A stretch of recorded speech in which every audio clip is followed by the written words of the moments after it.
Dios te bendiga, amado, amada. ¿Cómo estás? Te saludo con la paz del Señor en este nuevo día que el Señor nos ha regalado por su misericordia. Debemos aprovechar este domingo como todos los días en este tiempo de pandemia. Aprovechar bien el tiempo, meditar en la palabra del Señor, que es la única que nos da vida eterna, la única que nos da seguridad, paz en medio de esta pandemia que tiene al mundo en temor, en miedo, en confusión, en caos. Un mundo que reina la anarquía, la falta de respeto a las autoridades.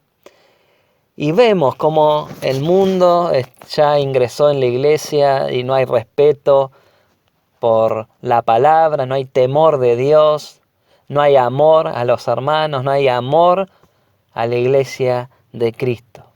Por eso, como esta serie se titula, Dios es orden. Y Dios manda en su palabra que nos debemos ordenar nuestra vida conforme a la palabra de nuestro Dios. Hoy, siguiendo con la serie, vamos a estudiar cómo Dios ordena nuestras emociones. Veremos ejemplos que Dios nos da a través de su palabra de cómo poner en orden todo lo que hay en nuestras vidas, las emociones que nos afectan en nuestra vida diaria. En la Biblia vemos que hay una diferencia entre sentimiento y emoción. Quizás lo más importante ya diferenciarla de otra palabra que por lo general suele que se use como un sinónimo, ¿no? Sentimiento. Es muy común creer que las palabras emociones y sentimientos son intercambiables. La verdad es que estos dos términos son muy distintos y expresan realidades muy contrarias. El sentimiento básicamente diremos que es una sensación de moderada intensidad y que es perdurable en el tiempo. El amor, la felicidad, las simpatías serían un par de ejemplos. En cambio, la emoción, esta por el contrario, es una sensación de gran intensidad y de corto tiempo. Como cuando nosotros nos asustamos, ¿no? Que estamos en la calle y de repente aparece un auto y tenemos el temor que nos va a chocar y es una emoción intensa, ¿sí? La emoción es la alteración del ánimo intensa y pasajera, agradable o penosa, que va acompañada de cierta conmoción somática, porque somatizamos, el cuerpo se nos contrae, los músculos se nos contraen de los nervios, pero es por unos momentos. En cambio, los sentimientos perduran. Así, durante el día podemos sentir una gran variedad de emociones que suceden a una u otra manera, o quizás una mezcla de emociones que muchas veces no sabemos describir. Dios, como sabemos, nos creó a su imagen y semejanza. Por eso nos muestra en su palabra que somos seres emocionales. Para que con el ejemplo de hombres y mujeres en la palabra sepamos cómo vivir bajo los principios de la palabra, ¿sí? Porque, como sabemos nosotros, la Biblia es la palabra de Dios, el pensamiento de Dios, y es donde Dios nos ordena a volvernos a Él y vivir bajo los principios del reino de los cielos, ¿sí? Para vivir nuestras emociones e impulsos que no sea carnalmente, sino controlados por el Espíritu Santo, ¿sí? Pero vamos a orar antes de comenzar la palabra y esta enseñanza que he titulado Ordenando nuestras emociones. Solo Dios puede ordenar nuestras emociones. Solo no podemos ordenar nuestras emociones y perderíamos el rumbo. Pero ¿qué te parece si me acompañas a orar al Señor y dejamos esta enseñanza en sus manos? Señor, te pedimos en el nombre de Jesús que nos reveles tu voluntad para cada uno de nosotros, Señor, y que podamos todas nuestras emociones llevarlas a tu presencia, que no nos callemos delante de ti cuando tenemos miedo, cuando tenemos ansiedad, cuando tenemos temor, cuando estamos tristes, que podamos entrar a tu presencia con acción de gracias, sabiendo, Señor, que tú eres bueno, que para siempre es tu misericordia para con tus hijos, para aquellos que confiamos en ti, y no debemos esconder nada en tu presencia porque tú lo conoces todo, Señor. Ordena nuestras emociones, Señor. Muchas veces somos traicionados por nuestros propios pensamientos, corazonadas e impulsos.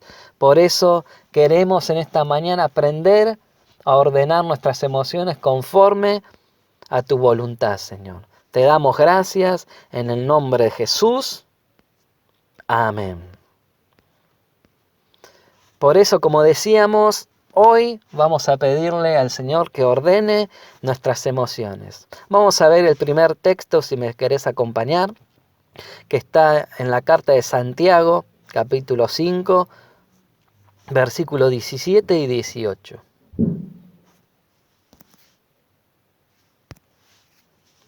Santiago, capítulo 5, versículo 17 y 18. Vamos a leer juntos si lo tenés.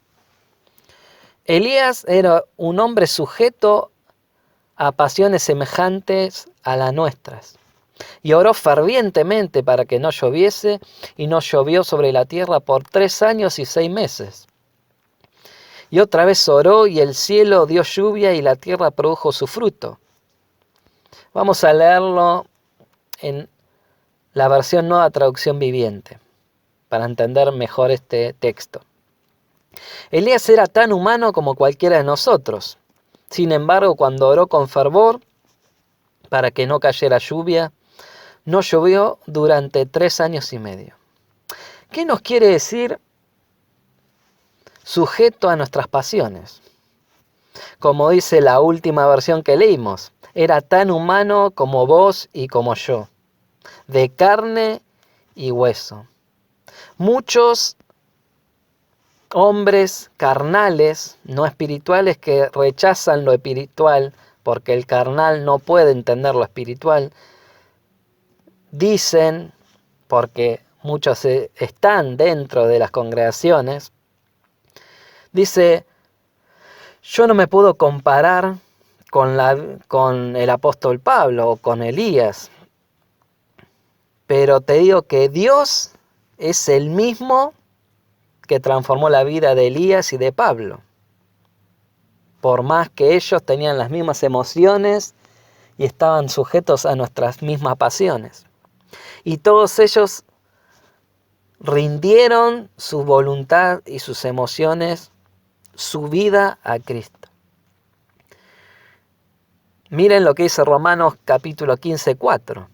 Porque las cosas que se escribieron antes, para nuestra enseñanza se escribieron, a fin de que por la paciencia y consolación de las Escrituras tengamos esperanza. Dios mostró a sus siervos tal como eran ellos. ¿Sí? Lo vemos, lo podemos comprobar con las Escrituras, tanto en el Antiguo como en el Nuevo Testamento. No escondió sus debilidades, no escondió sus frustraciones, no escondió sus emociones de miedo, de tristeza. ¿Por qué? Porque Dios fue el que se fortaleció en sus debilidades. Amada iglesia, Dios no nos hizo robot. Dios no quiere que reprimas o no sientas miedo, temor, desánimo. Él quiere en esta mañana que traigas a Él tus cargas y eches sobre Él toda tu ansiedad, tu preocupación. Vamos a ver un poco qué te parece de la vida de Elías, conocido como el profeta de fuego. Vemos, hay una paradoja profunda en el ser humano, lo que más desea el ser humano es ser conocido tal como es. Al mismo tiempo es lo que más teme. Qué contradicción, ¿no? Anhelamos ser conocidos y al mismo tiempo no quedar expuestos. Es imprescindible mirarnos tal cual somos. ¿Sí? No debemos esconder nada delante de la presencia de Dios y delante de nuestros hermanos en Cristo y de toda persona.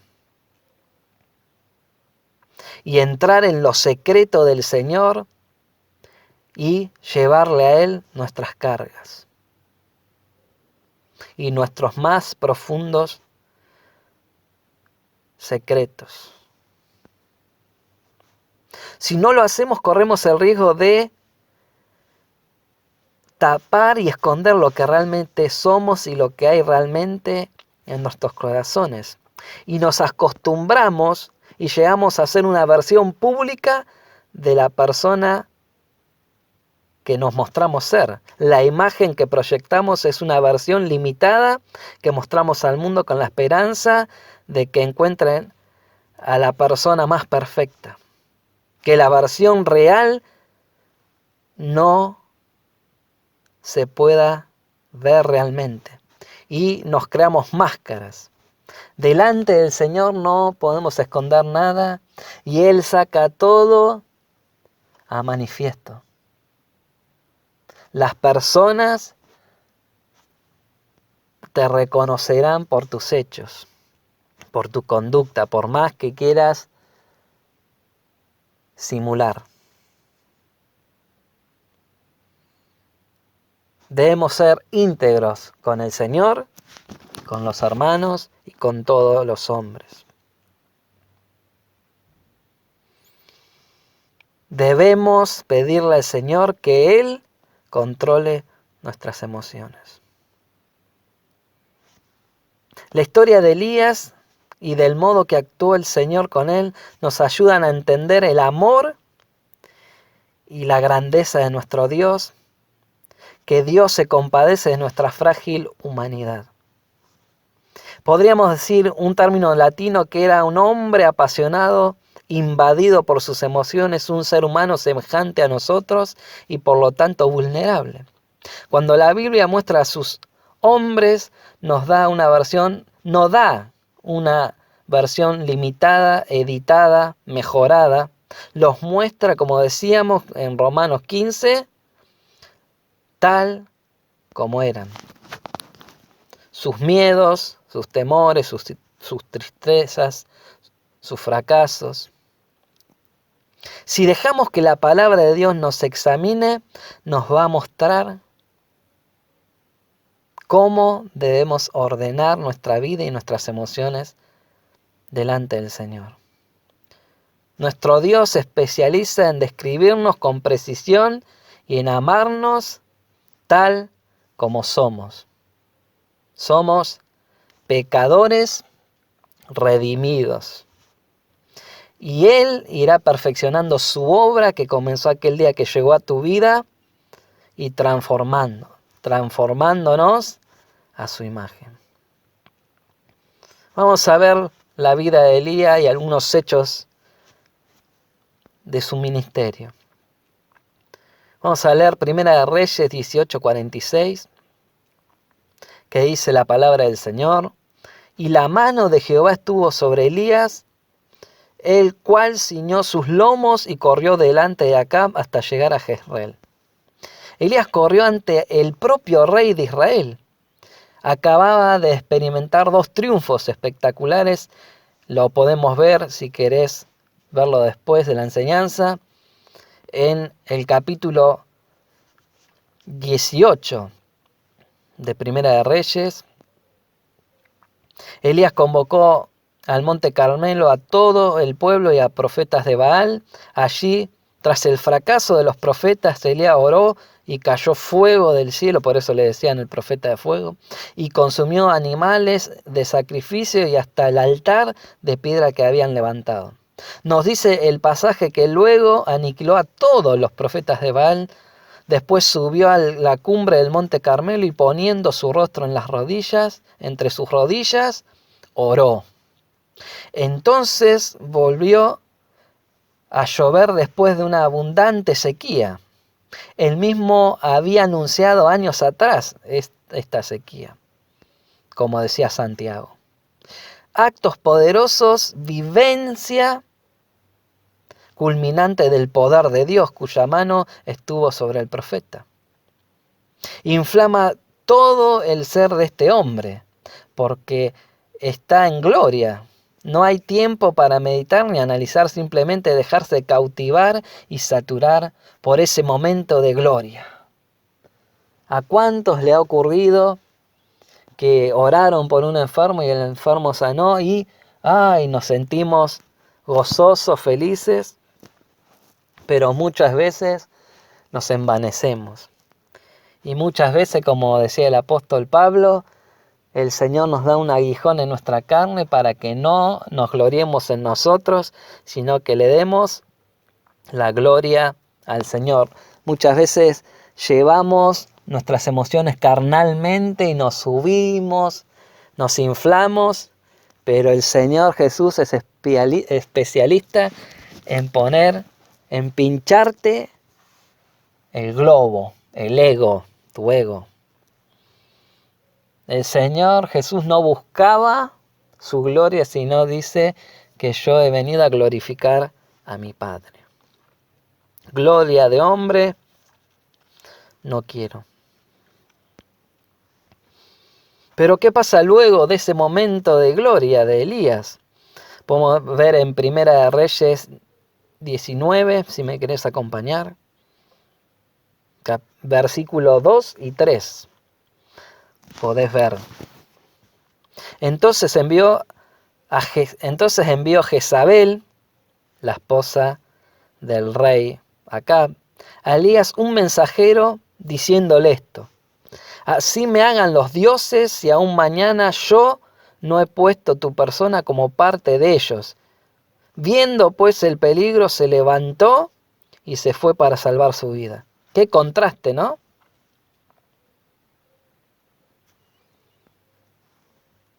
Tanto los momentos de gloria como los momentos de derrumbe, de tristeza, de temor, duran un lapso de tiempo en esta tierra. Qué contraste, ¿no? Así somos los seres humanos. Vos y yo somos como Elías. Elías había corrido inundado por la emoción de triunfo, pero ahora corre inundado por la emoción de miedo. El triunfo le da alas, pero el peligro lo hace correr y cortarle las alas y esconderse. El profeta vivió el triunfo con pasión, pero el peligro también lo vivió intensamente. Frente al peligro, el temperamental huye. Su impulso no da espacio al espíritu. Pero Elías dejó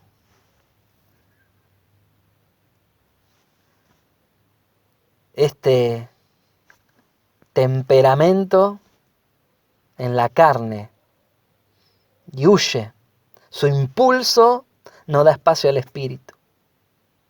Qué tremendo. En el monte un valiente Elías desafía a más de 400 profetas, pero viene una mujer y lo hace huir. La perversa reina declara: así me hagan los dioses. Esa es la paradoja. Somos valientes cuando estamos en la cumbre, ¿no?, de la gloria, pero cobardes en el valle de sombra de muerte. Somos expertos mientras tenemos victorias, pero inútiles en las crisis. Quizás deslumbrantes detrás del púlpito, pero descuidamos a nuestra familia. Y allí entró Elías corriendo, huyendo al desierto, Y el desierto representa también el desánimo en la vida de Elías. Elías se deja llevar por el miedo y se hunde en ese pantano cenagoso del desánimo. Seguimos leyendo Primera de Reyes capítulo 19, 3 y 4. Viendo pues el peligro se levantó y se fue para salvar su vida. Y vino a Berseba, que está en Judá, y dejó allí a su criado. Y él se fue por el desierto un día de camino, y vino y se sentó debajo de un enebro. Y deseando morirse dijo: basta ya, oh Jehová, quítame la vida, pues no soy mejor que mis padres.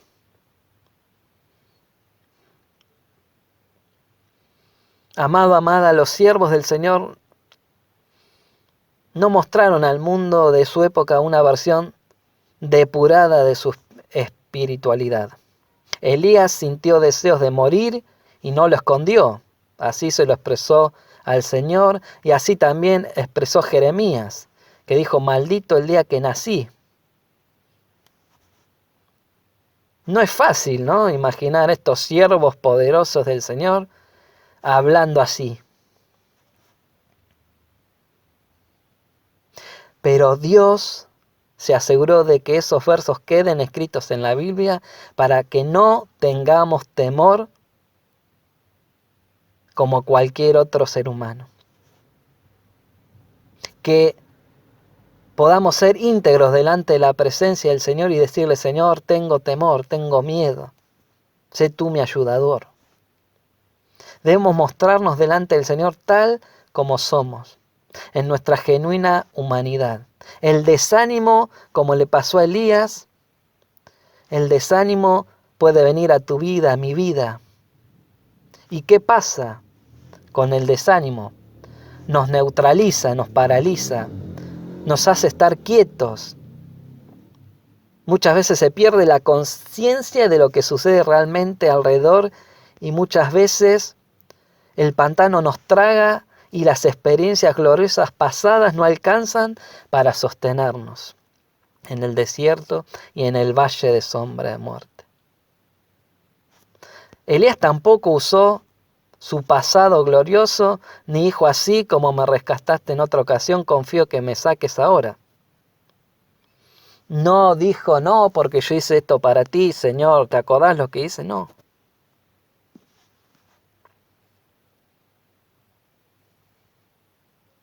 ¿Cómo se manifestó el desánimo en Elías?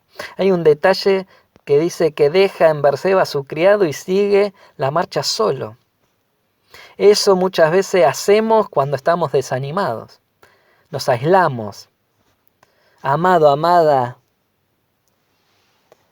en el tiempo que muchos tendrían que haber estado dentro de la iglesia, ahora que no podemos estar, están anhelando que se reabra los templos para poder ir.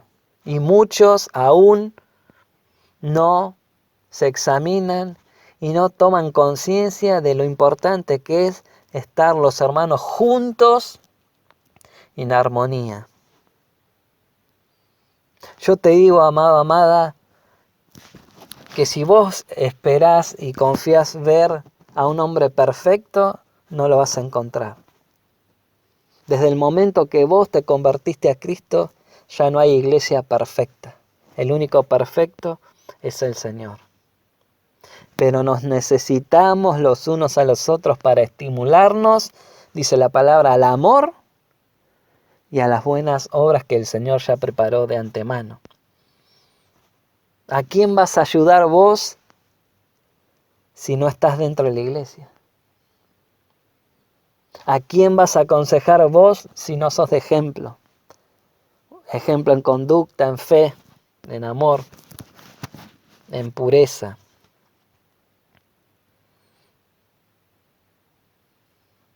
¿Y qué pasa cuando estamos solos? No hay rumbo, no hay una puerta de salida, no hay solución. Elías no deseaba salir de ese escondite, de ese escondedero. Él deseaba morirse. Esa era otra faceta de sus emociones. Al igual que Elías, vos podés estar abatido. Y cuando nosotros estamos abatidos, tendemos a no comer, a dormir y dormir y dormir y dormir y dormir. Pero los que confiamos en el Señor y amamos al Señor, sabemos que el Señor viene, llega justo a tiempo. Es hermoso ver cómo el Señor no impide que su siervo vea la paradoja de su humanidad, su condición. El Señor busca a Elías como está en su crisis. No va al encuentro de Elías en su versión mejorada, sino en la crisis. ¿Y cuáles son algunas de las iniciativas del Señor? Porque siempre el Señor es el que viene a nuestro encuentro para ayudarnos. Dice que envió un ángel, lo despierta al profeta y le dice, come. No le dice, traga. No, el hálito de comer está contenido, orientado. Luego, ¿no? Lo deja dormir. Solo un rato. Y lo vuelve a despertar para decirle que coma nuevamente, que necesita fortalecerse. El objetivo del Señor era fortalecerlo, pero también dejar que termine de vivir ese estado de emocional de temor, hasta sacar beneficio de eso. Porque ¿qué pasa? El Señor luego lo fortalece, pero en medio de esa soledad el Señor le habla. Y fíjense, Primera de Reyes 19:8, se levantó pues y comió y bebió, y fortalecido ya vemos que Elías había ordenado sus emociones y obedecido a Dios. Nosotros podemos tener temor, podemos estar enojados, pero debemos alinear nuestra voluntad a la voluntad del Señor. Con aquella comida caminó 40 días y 40 noches. ¿Y a dónde fue Elías? ¿Siguió huyendo? Te pregunto. Fue hasta Horeb, al monte de Dios. ¿Qué representa este monte para Elías? Lo único que sabe que necesita su alma. El monte de Dios representa el poder, la fortaleza, la paz. Fuera de ahí, Elías no podía vivir. Necesitaba estar en la presencia de su Dios. Porque es incapaz de vivir fuera de la presencia del Señor. Y allí, en la presencia del Señor, el Señor le pregunta, ¿qué te pasa, Elías? Y miren la respuesta en el versículo 10. He sentido un vivo celo por Jehová Dios de los ejércitos. Porque los hijos de Israel han dejado tu pacto, derribando tus altares y matando a espada a todos tus profetas, y solo yo he quedado y me buscan para quitarme la vida.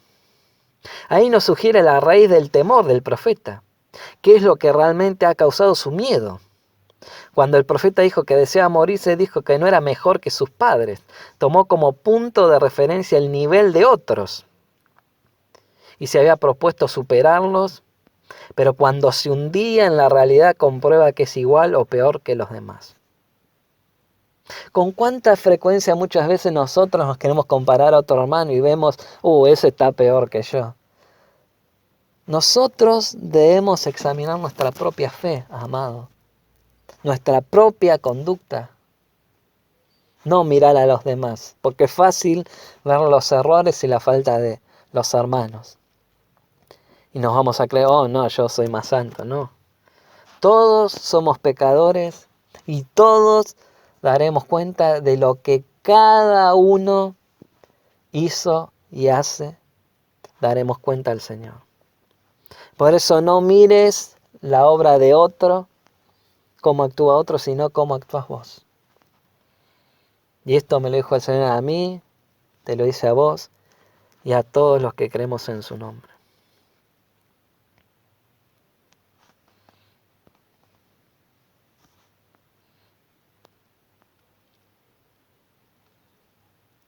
Cuando realmente reconocemos nuestras emociones y las presentamos delante de la presencia del Señor,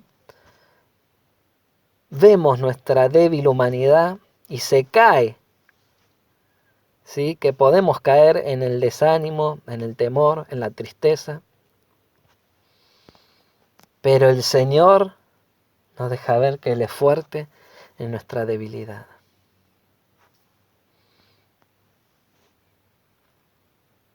Porque Él decía, no va a quedar nadie. El temor el de Elías también era, Señor, si no lo hago yo, ¿quién lo hará? ¿No? Y muchas veces personas dicen, porque tienen un don, dicen, ay, si no hago yo esto. Amado, amada, nadie es imprescindible para el Señor. Pero todos somos importantes.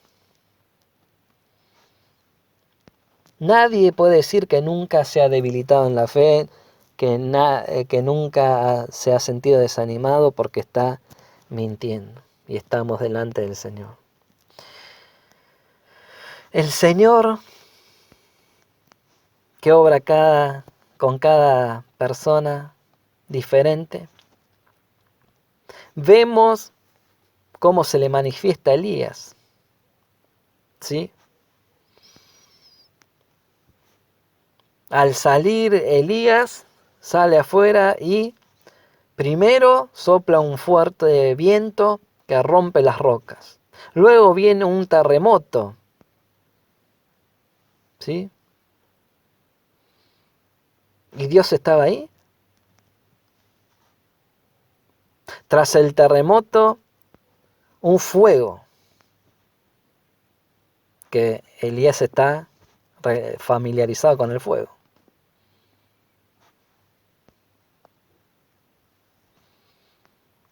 Pero el Señor le dice ahora a Elías, no estoy allí. De pronto se oye un silbo apacible y delicado, y Elías siente la presencia del Señor. Elías se cubre y se mete en la cueva nuevamente. El Señor quiere decirle, soy el mismo que se manifestó en el monte, el mismo que se expresó a través del terremoto, del fuego, del viento. Pero no me pongas un rótulo.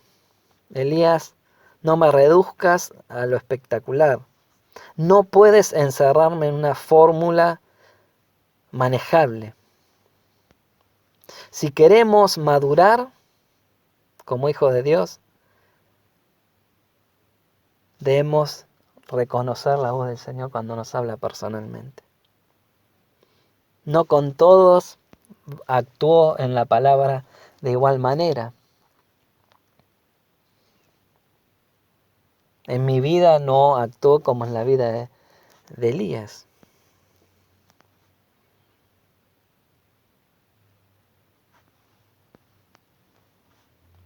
En esta ocasión, el Señor, como un silbo apacible, le susurró el Señor a Elías. El profeta sigue escondiéndose y Dios le dice, ¿qué haces allí, Elías? Le habla, ve y vuelve por tu camino, por el desierto de Damasco, y llegarás y ungirás a Hazael por rey de Asiria. Dios le dice, Elías, sigo contando con vos. Elías, ¿qué hizo ante la ordenanza de Dios? Obedeció. Muchos desobedecen, caen en el desánimo y se quedan allí, son víctimas. Y amado, amada, el único víctima es Cristo, que murió en la cruz por amor a vos y a mí. Muchas veces dejan de servir al Señor por las circunstancias que le tocan vivir o porque no le han reconocido el trabajo. Pero nosotros no trabajamos para el ojo del hombre, sino para el ojo del Señor, para agradar a quien nos amó.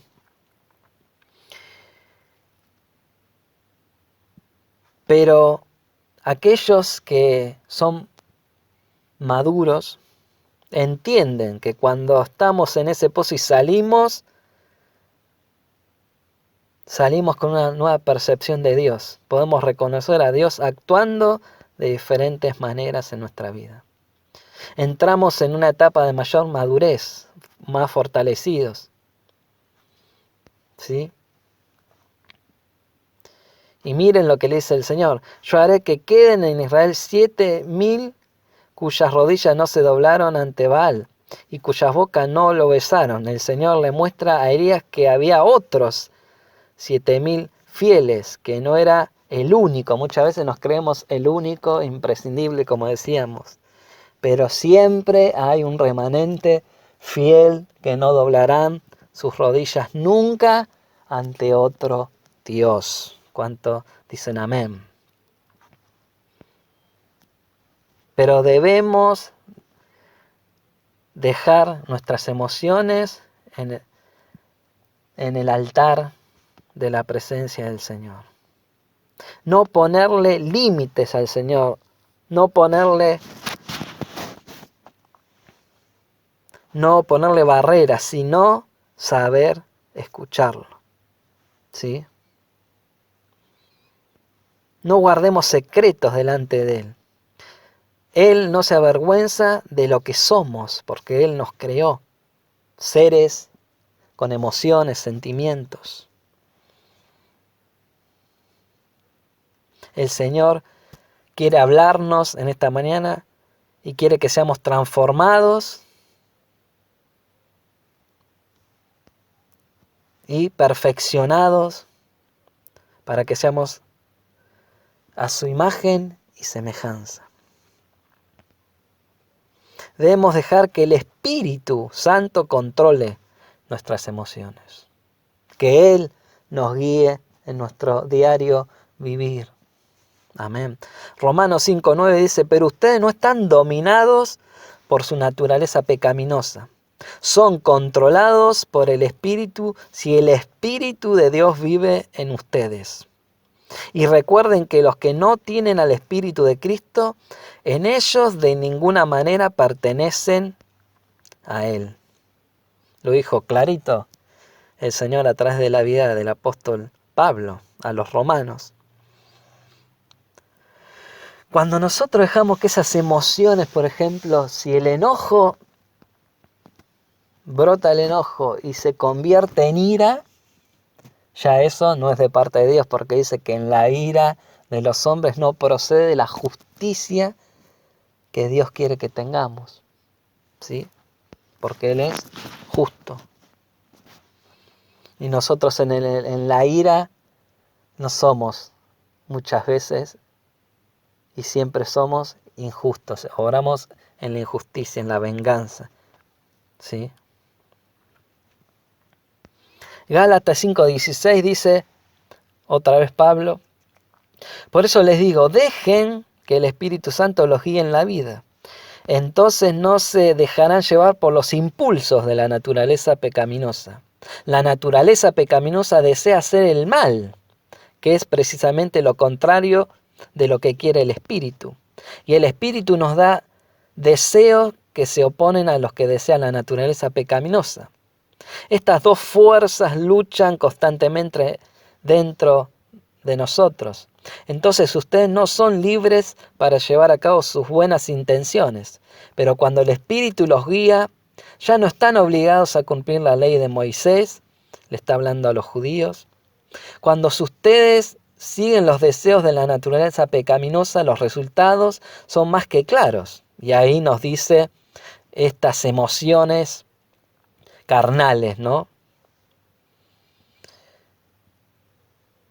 Inmoralidad sexual, impureza, pasiones sensuales, idolatría, hechicería, hostilidad, pelea, celos, arrebatos de furia, ambición, discordias, egoísmo, divisiones, envidia, borracheras, fiestas desenfrenadas y otros pecados parecidos. Y le dice Pablo, permítame repetirles, Gálatas, le dice a los Gálatas, lo que les dije antes: cualquiera que lleva esa clase de vida no heredará el reino de Dios, que es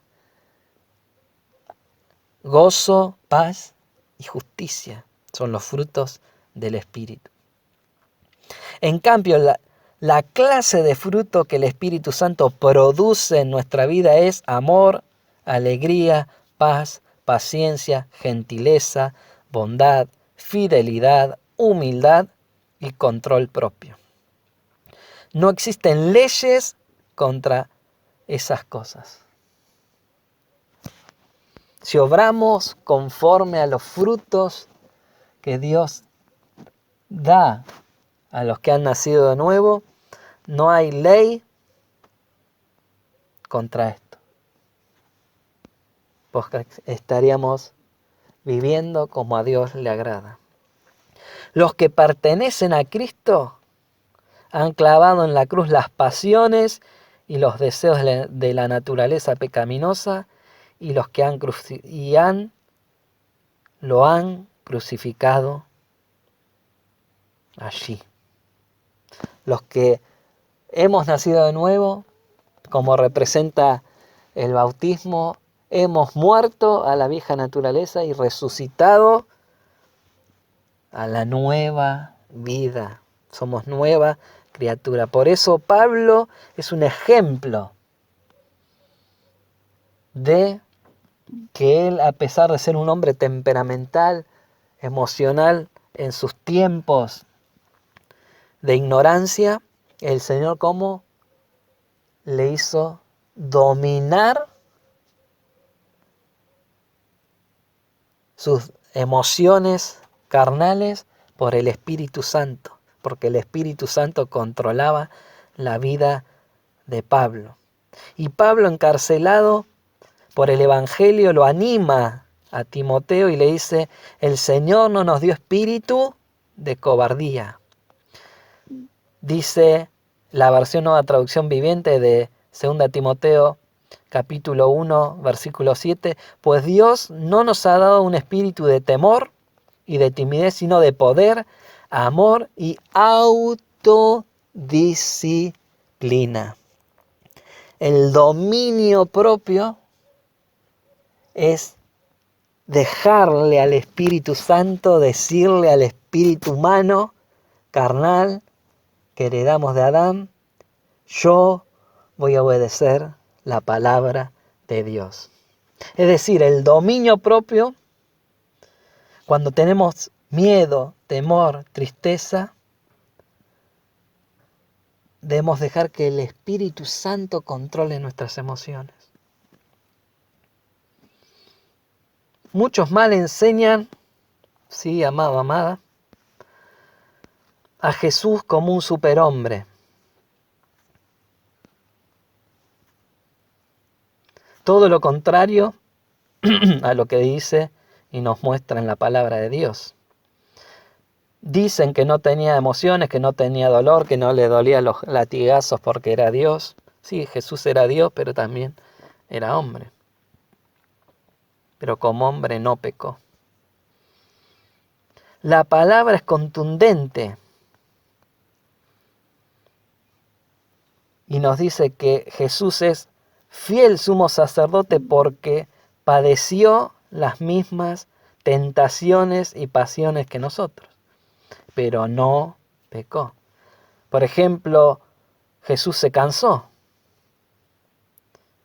tenía dolor.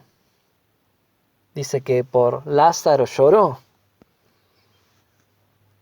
Tenía compasión de las multitudes que estaban sin Dios, que vagaban como ovejas que no tienen pastor. Y vemos que una y otra vez en su vida y en el correr de su ministerio el diablo quiso tentarlo y desviarlo del propósito con que el Padre lo había enviado. al igual que el diablo quiere desviarte del camino verdadero a vos y a mí, infundiéndonos temor.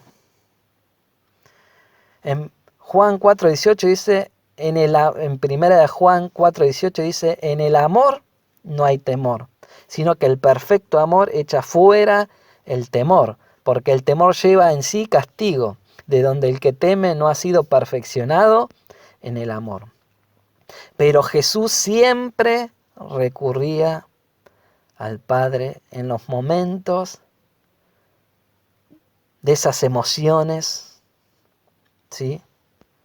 Y de dolor, de tristeza, como le dijo al diablo cuando le quería ofrecer los reinos del mundo para que no llegue a la cruz y decía, no, adorame a mí, yo te doy todos los reinos del mundo, y lo quiso tentar. Y el Señor estaba seguro en su Padre y en la palabra que decía, escrito está, solamente al Señor, a tu Dios adorarás, solamente a Él servirás. Cuando le ofreció el alimento, porque él tenía hambre de 40 días sin comer, le dijo, no solo de pan vivirá el hombre, sino de toda palabra que sale de la boca de Dios. Por eso él siempre tenía en primer lugar hacer la voluntad de su Padre. Pero vemos estos momentos de tristeza, vamos a verlo. En Getsemaní fue cuando realmente Jesús triunfó contra Satanás, porque ahí le entregó su voluntad al Padre.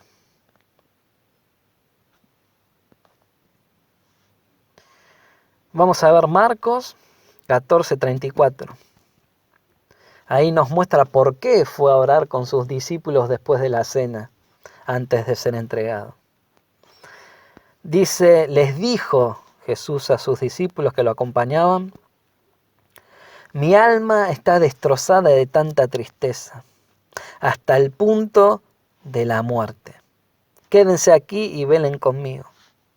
Se adelantó un poco más y cayó en tierra. Pidió en oración que si fuera posible pasara de él la horrible hora que le esperaba. Por eso el Señor fue a orar. Y en Lucas 22 dice en el versículo 41, si me querés acompañar,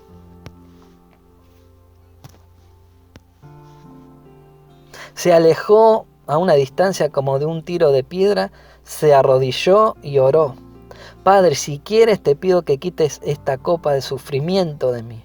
Sin embargo, quiero que sea tu voluntad y no la mía.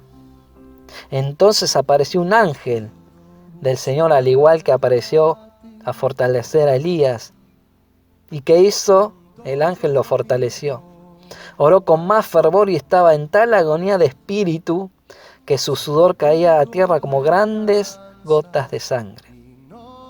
Miren, para mostrarnos su parte humana, Cristo mostró su temor, su tristeza, sabiendo ya Él de antemano qué iba a sucederle. Muchas veces nosotros tememos por lo que no sabemos lo que nos va a acontecer, pero el Señor sí sabía que tenía que llegar a la cruz.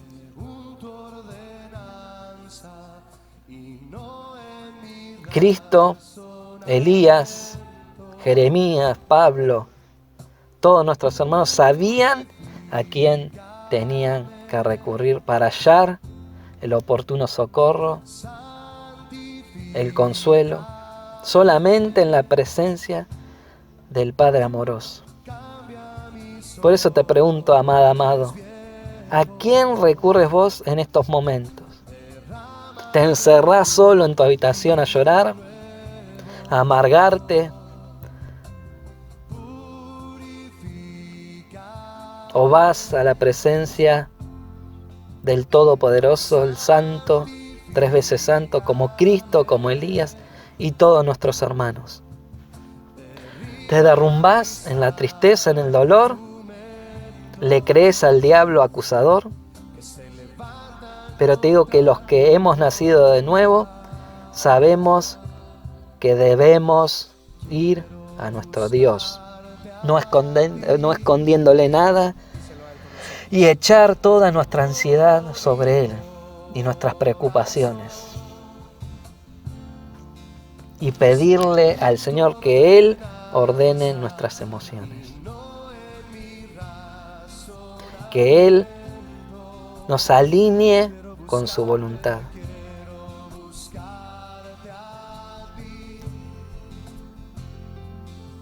Debemos confiar en el Señor que nos fortalece cuando viene el temor, cuando viene el día malo,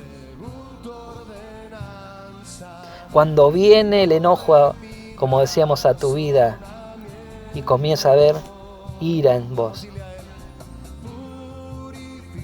¿Qué haces?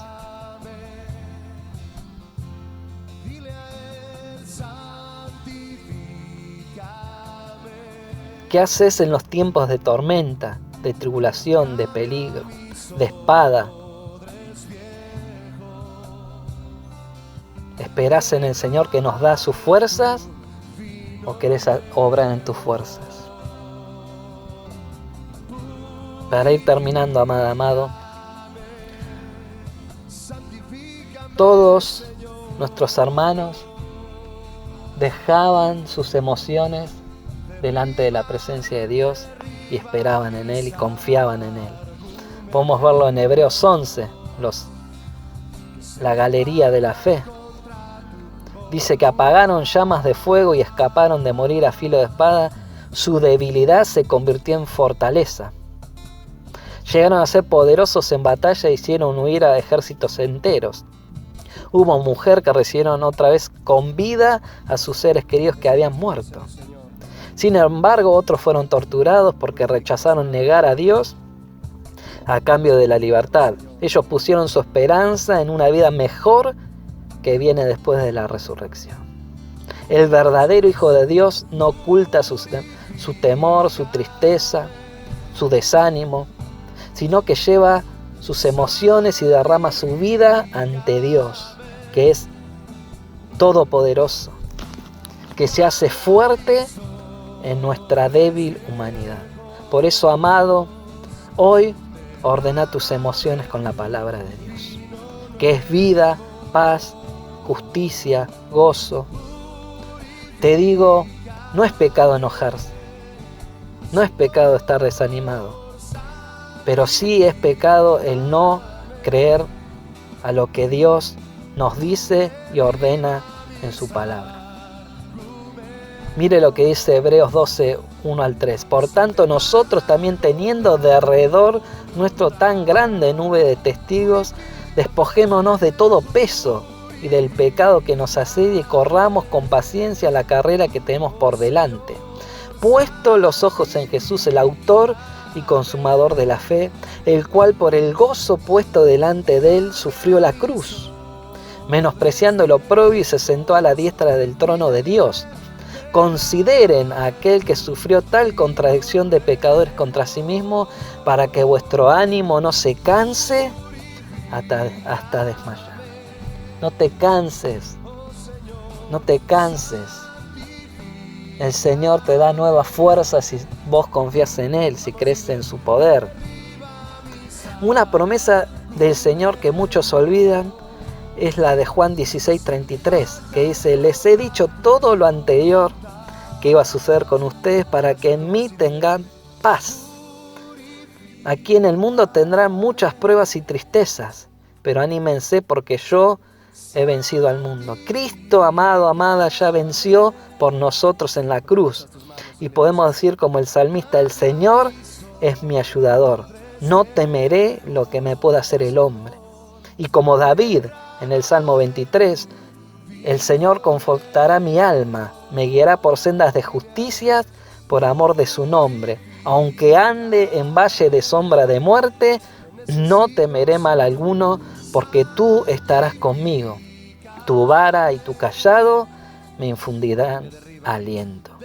Su perfecto amor, Señor, el perfecto amor del Señor siempre permanecerá y disipará toda angustia que venga a tu vida, todo temor, preocupación, desánimo, dolor, ansiedad, porque Cristo ya nos dio nueva vida y esperanza contra esperanza.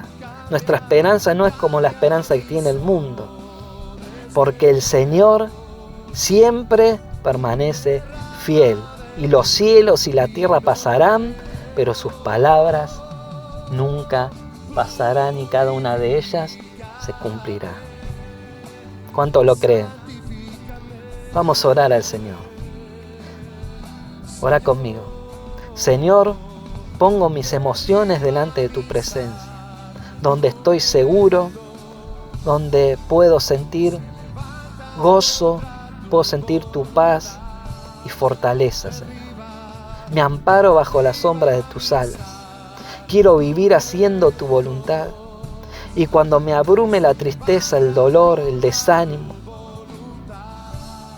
cuando se manifieste en mi vida mi débil humanidad y me inunde las preocupaciones,